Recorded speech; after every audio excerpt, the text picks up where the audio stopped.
It's Sunday morning, 10 a.m. The sanctuary doors swing open, and light floods the polished wooden pews. The choir begins their hymn, voices rising in practiced harmony. But if you look closely at the congregation gathered here, and in churches across America, Europe, and the developed world, you'll notice something striking. Something that would have been unthinkable just 50 years ago. For every three people sitting in those pews, only one is a man. In some congregations, it's worse. Much worse. The numbers tell a story that church leaders have been whispering about in private meetings for decades, but have been reluctant to address publicly. In 1972, churches in the United States had roughly equal numbers of men and women.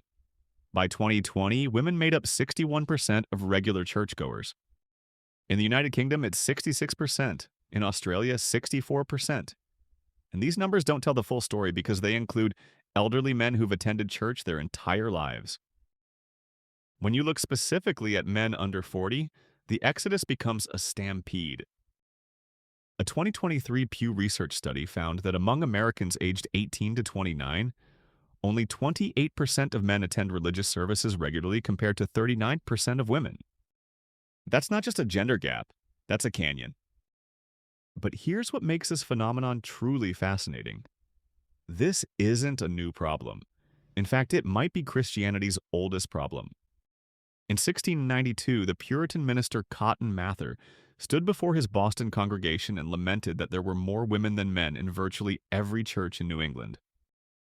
In 1902, a Wisconsin pastor conducted a census and found that in his town of 5,000 people, the men outnumbered the women by 200, but in his church, women outnumbered men by 200. That's a swing of 400 people in a town of 5,000. For over 3 centuries, Christian leaders have been sounding the alarm about missing men, yet the problem has only accelerated. So what's happening? Why are men abandoning churches at unprecedented rates? And more importantly, why has this been happening for so much longer than anyone wants to admit? The conventional explanations don't hold up under scrutiny. Many church leaders claim it's because modern culture has become too secular, too materialistic, too focused on Sunday football instead of Sunday service. But if that were true, why aren't women leaving at the same rate? Women live in the same secular culture. They have the same access to Netflix, the same busy schedules, the same economic pressures. Others say it's because men are simply less spiritual than women, that women have some innate capacity for faith that men lack. But this explanation falls apart when you look at other religions. In Orthodox Judaism, men attend synagogue more than women. In Islam, mosques are overwhelmingly male spaces. In Buddhism and Hinduism, the gender ratios are far more balanced. This isn't a universal phenomenon. This is specifically a Christian problem, and more specifically, a Western Christian problem. When researchers started digging into the actual data, interviewing men who had left the church and men who had never joined in the first place, a very different picture emerged. And it begins with a transformation that started centuries ago, one so gradual that nobody noticed it was happening until it was almost complete. Welcome to Professor Archive, where we uncover the hidden truths behind the stories that shape our world. If you find value in these deep dives, consider supporting the channel with a super thanks. It genuinely helps us keep researching and creating content like this. In medieval Europe, Christianity was an intensely masculine institution. Knights swore sacred oaths before battle. Monasteries were centers of learning where monks copied texts, brewed beer, and managed vast estates. Cathedrals were built by men who saw their work as a form of worship. Religious pilgrimages were dangerous journeys that tested physical endurance. The church itself was structured like a military hierarchy: bishops, archbishops, cardinals, and the pope, organized with the same precision as an army. Crucifixes depicted Christ as a warrior who had conquered death through suffering. Religious art showed muscular apostles and battle-hardened saints. The language of faith was filled with military metaphors: spiritual warfare, soldiers of Christ, taking up the armor of God. Men saw Christianity as a worthy challenge, something that demanded courage, sacrifice, and strength. But then something changed. It started with the Protestant Reformation in the 1500s, but accelerated dramatically in the 1700s and 1800s during a period historians call the feminization of Christianity. The Industrial Revolution split the world into two distinct spheres: the public sphere of work, commerce, politics, and competition, which became associated with men, and the private sphere of home, family, emotions, and morality, which became associated with women. Churches gradually and without anyone really planning it drifted into the private sphere.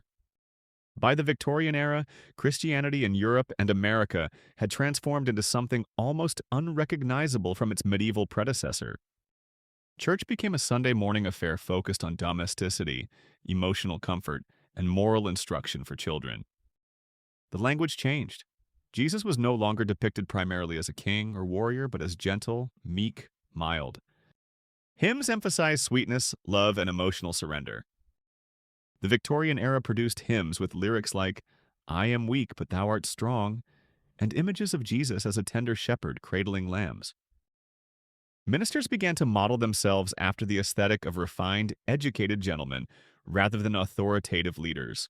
Leon Pottles, a researcher who spent decades studying this phenomenon, found that by 1900, the Protestant minister was described in popular literature as a man who does not swear or smoke or drink or tell stories or say rude things or take the name of the Lord in vain or get angry. In other words, he was defined entirely by what he didn't do, by his abstention from masculine behaviors. The church building itself became feminized. Out went the stone fortresses with their imposing architecture. In came the domestic parlor aesthetic: flowers, soft lighting, cushioned pews, gentle music. One observer in 1905 wrote that entering a typical American church felt like walking into an elderly woman's sitting room. And the men noticed. They didn't necessarily articulate it, but they felt it. Church began to feel like a place that wasn't for them, a place where their natural inclinations were problems to be fixed rather than energies to be channeled. But it gets more interesting, because this feminization wasn't happening in a vacuum. It was happening precisely as society was undergoing a massive shift in how it viewed gender roles, authority, and the nature of civilization itself. In the early 1800s, Americans and Europeans believed that civilization was created and maintained by male self-control. The thinking went like this: men were naturally aggressive, competitive, and driven by base instincts, but through religion, education, and social pressure, they could be civilized, their energies directed toward building, creating, and protecting. Women were seen as naturally moral, naturally refined, already civilized. They didn't need to be tamed. By the late 1800s, this view had completely flipped. Now, the prevailing belief was that men were naturally good and women were naturally moral, but both could be corrupted by society. The focus shifted from forming character through discipline to expressing one's true inner self. Church became a place where you went to feel good, to be comforted, to have your emotions validated. The problem was that this model worked beautifully for women and terribly for men. Here's where we need to talk about research that makes a lot of people uncomfortable. Psychologist Roy Baumeister conducted extensive studies on self-control and found that men and women respond very differently to moral frameworks. Women, on average, tend to be more motivated by internal moral compasses and interpersonal relationships. They're more likely to behave ethically because it feels right and because it maintains social harmony. Men, on average, tend to be more motivated by external structures, clear rules, and status hierarchies. They're more likely to behave ethically when there's a clear system that rewards good behavior and punishes bad behavior, and when moral action is tied to achievement and respect. These are broad generalizations with enormous individual variation, but the statistical patterns are consistent across cultures.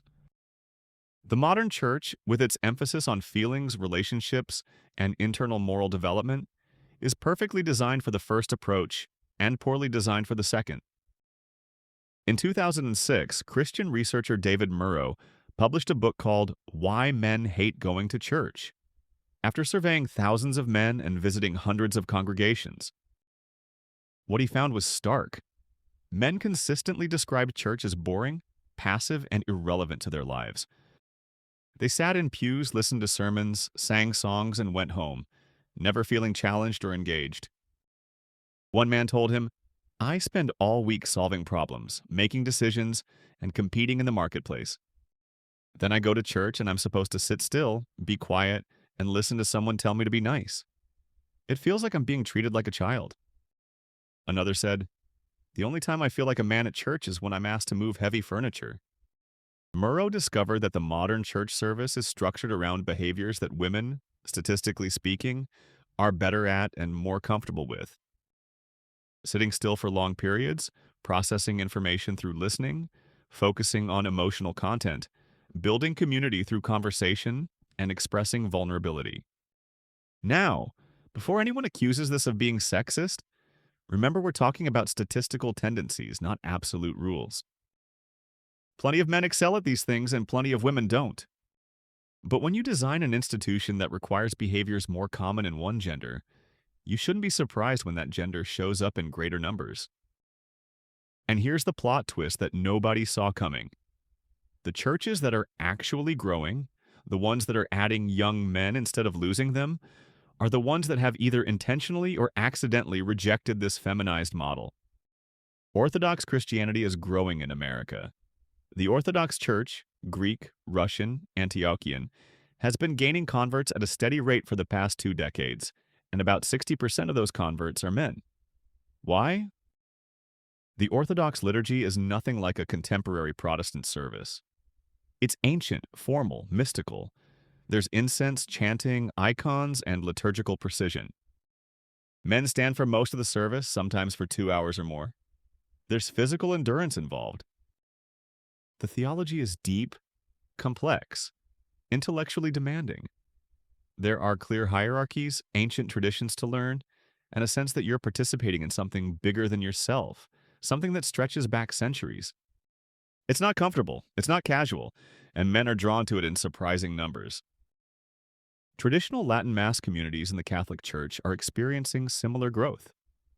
These are services where the priest faces the altar, not the congregation, where the liturgy is in Latin, where there's silence, formality, and an atmosphere that one attendee described as like standing before the throne of God, not sitting in someone's living room. The average age of Catholics attending ordinary masses is over 50 and skewing female. The average age of Catholics attending Latin Mass is under 40, and the gender ratio is nearly equal, sometimes even slightly male.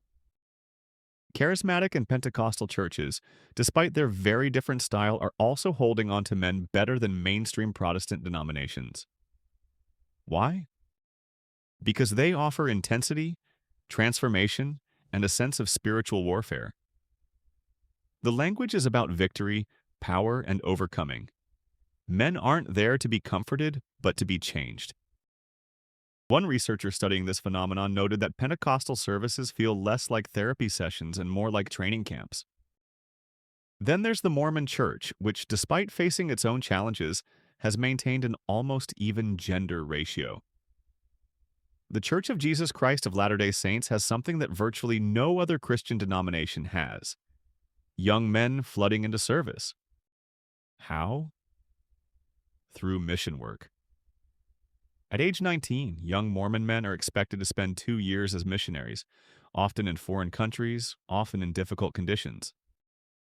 It's challenging, sometimes dangerous, and requires enormous sacrifice.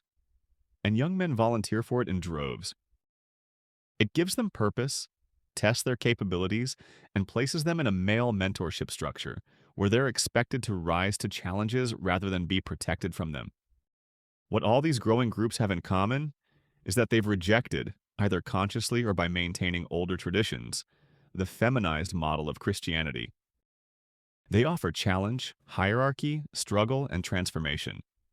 They treat men like men, not like broken women who need to learn to be more feeling and less doing. Where are you watching this from, and what time is it where you are? Drop a comment below. I'm always curious to know where our global community is tuning in from. Also, what's your profession? I find it fascinating how people from all walks of life engage with these historical patterns. Now, here's where the story takes another turn because there's a second factor at play that compounds the first. Modern churches haven't just feminized their worship style, they've also alienated men by making them feel simultaneously unnecessary and dangerous. In the 1990s and 2000s, as concerns about child safety reached a fever pitch, churches implemented policies that effectively told men they weren't trusted. Male Sunday school teachers had to be supervised. Men couldn't be alone with children who weren't their own. Background checks became standard, but only for men volunteering with children. One man interviewed for this research described his experience. I volunteered to help with the youth group because I remembered my own youth pastor and how much he'd meant to me. But I was told that there always had to be a woman present when I was with the kids. The female volunteers didn't have that requirement. The message was clear. You're a potential predator. These policies were well-intentioned, responses to real abuse that had been covered up for too long. But they had an unintended effect. They told men that their presence around children was suspect, that they were problems to be managed rather than assets to be utilized. And so many men stopped volunteering. Churches are now desperate for male Sunday school teachers, male youth leaders, male role models for boys growing up without fathers. But they've created environments where men don't feel welcome in those roles. At the same time, churches began focusing heavily on serving women and families, which makes demographic sense when your congregation is majority female. Services focused on topics like marriage enrichment, raising children, emotional health, and relationship skills. Men's ministry, when it existed at all, often consisted of prayer breakfasts or occasional retreats focused on, you guessed it, becoming better husbands and fathers. The implicit message was that men's value in the church community was entirely derivative. They mattered insofar as they served the women and children. Their own spiritual needs, their own questions about meaning and purpose took a back seat. Leon Pottles interviewed one man who said, I go to church and hear how I need to be a better husband, a better father, more sensitive, more involved at home. I don't disagree with any of that, but when do we talk about me? When does anyone ask what I'm struggling with, what keeps me up at night, what I'm afraid of? The answer too often is never. The church treats men as utility players, useful for their wallets, their labor, and their role in maintaining families, but not as individuals with their own spiritual journeys. This dynamic has created a vicious cycle. As more men leave, churches become more female-dominated, which makes them design even more programming for women, which drives away even more men. Some churches are 75% to 80% female now. At that point, the culture is so thoroughly feminized that even men who might be open to faith feel like they're crashing a book club. But here's the truly troubling part. This isn't just bad for men, it's catastrophic for everyone. Sociologists have long known that religious participation is socially transmitted. When fathers participate in religion, their children, both sons and daughters, are far more likely to remain religious as adults. When mothers participate but fathers don't, the children's participation rates drop dramatically. A Swiss study published in 2000 tracked religious participation across generations and found that when a father regularly attends church but the mother doesn't, or does so irregularly, 44% of children will become regular church attenders, and 34% will be occasional attenders. When a mother regularly attends but the father doesn't, only 2% of children become regular attenders. 2%. The presence or absence of fathers in church is the single strongest predictor of whether the next generation will be religious. Churches that lose men don't just lose half their potential congregation. They lose the mechanism by which faith is transmitted to the next generation. They lose the entire future. And this is exactly what's happening. In Europe, where the male exodus from churches has been underway for longer, whole countries have become post-Christian. Church buildings are being converted into apartments, bars, and climbing gyms. In England, more people go to mosque on Friday than to church on Sunday. In the Netherlands, 68% of people say they have no religious affiliation. In Sweden, it's 76%. And in all these countries, the decline began the same way, with men quietly slipping out the back door of churches and never returning. Some church leaders have recognized this crisis and are trying to address it, but many of their solutions miss the mark. They create men's ministries focused on sports and grilling, which men attend once and never return to because watching football and eating steak isn't spiritual formation. It's just hanging out with a thin veneer of Christianity. They bring in speakers to talk about biblical masculinity, which usually ends up being another lecture about serving your wife better. They try to make church more casual, more contemporary, thinking that if they can just make it cool enough, men will show up. But they're solving the wrong problem. The churches that are actually succeeding in reaching men understand something crucial. Men aren't looking for Christianity light. They're not looking for faith made easy or comfortable. They're looking for something worth dedicating their lives to, something that challenges them, transforms them, and demands their best. They're looking for what Christianity actually is when you strip away 2 centuries of cultural adaptation, a costly, demanding, dangerous faith that offers not comfort, but purpose. Consider this. Early Christianity spread throughout the Roman Empire despite being illegal, dangerous, and often fatal to practice. Christians were fed to lions, burned alive, crucified. And it was men, just as much as women, who signed up for this. They weren't promised prosperity or emotional fulfillment or a nice community where everyone was polite. They were promised persecution, hardship, and likely death. And they came anyway because they believed they'd found something real, something true, something worth dying for. Somewhere along the way, we turned that into, Jesus wants you to be nice and have good manners. We took a faith that produced martyrs and turned it into a social club that produces people who are vaguely pleasant. And we wonder why men aren't interested. A man named Reverend Al Menconi, who spent decades working with teenagers, tells a story about conducting an experiment. He asked teenage boys what they thought of Jesus. They said he seemed nice but boring. Then he told them about Jesus overturning tables in the temple, driving out merchants with a whip, confronting corrupt religious leaders, gathering a band of followers and telling them they'd have to give up everything, being tortured and killed for what he believed. He told them the real story, and the boys said, "Why didn't anyone tell us this before? That Jesus sounds like someone worth following." That's the heart of it. Modern Christianity has tried so hard to be relevant, accessible, and non-threatening that it's become something that doesn't require anything of people. And men, especially young men, are starving for something that requires everything of them. They're joining the military. They're doing extreme sports. They're grinding away in startups. They're looking for challenges, for tests, for something that will demand their full capability. And the church is offering them coffee and casual Fridays. But there's another dimension to this that we haven't fully explored yet, and it might be the most important one. Modern secularism hasn't just pulled men away from church. It's offering them alternative religions, alternative meaning-making systems that function like faith traditions but don't call themselves religious.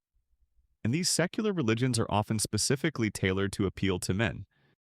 Take the modern fitness culture. Men who might once have practiced religious discipline through fasting or asceticism now practice it through CrossFit and intermittent fasting. They have coaches who function like spiritual directors. They have communities of fellow practitioners. They have saints, influencers with millions of followers who preach doctrines about discipline, sacrifice, and transformation. They have conversion narratives, before and after photos that show radical transformation through commitment to the practice. They even have eschatology, the promise of a perfected future self that awaits if you just remain faithful to the training. One researcher called it CrossFit Church and noted that for many men, their gym community provides everything they once got from religion: belonging, purpose, moral framework, and transcendence, that sense of connecting to something beyond yourself. Or consider the way many men engage with political ideologies. Whether it's free market libertarianism or social justice activism or nationalism or revolutionary socialism, these belief systems function religiously. They provide comprehensive worldviews, moral frameworks, communities of believers, texts to study, rituals to perform, and enemies to fight. They offer men something to dedicate themselves to, something worth arguing about, even something worth fighting for. They provide purpose and meaning. And here's the crucial bit. They take men seriously as moral agents. They say the world is broken and we need you to fix it, not you're broken and you need to sit quietly while we fix you. The church can't compete with these secular religions by becoming more like them. It can't out-comfort the therapeutic culture, out-entertain the entertainment industry, or out-community the online communities. It can only compete by being authentically itself, by offering what only it can offer. A genuine encounter with transcendence, a demanding moral framework rooted in something beyond personal preference, and a story big enough to give life meaning. The churches that understand this are finding ways forward. They're recovering ancient practices that modern culture has forgotten. They're embracing liturgy, ritual, and theology. They're expecting commitment rather than begging for attendance. They're building communities around shared mission rather than shared demographics. And they're seeing men respond, not all men, not even most men, but enough to suggest that the long exile of men from churches isn't inevitable, that it's a problem with a solution, even if that solution requires churches to change in ways that make them profoundly uncomfortable. Because here's the final piece of the puzzle. Fixing this problem means admitting that the last 150 years of church development went in the wrong direction, that the feminization of Christianity wasn't neutral or inevitable, but was a specific historical development that had specific consequences.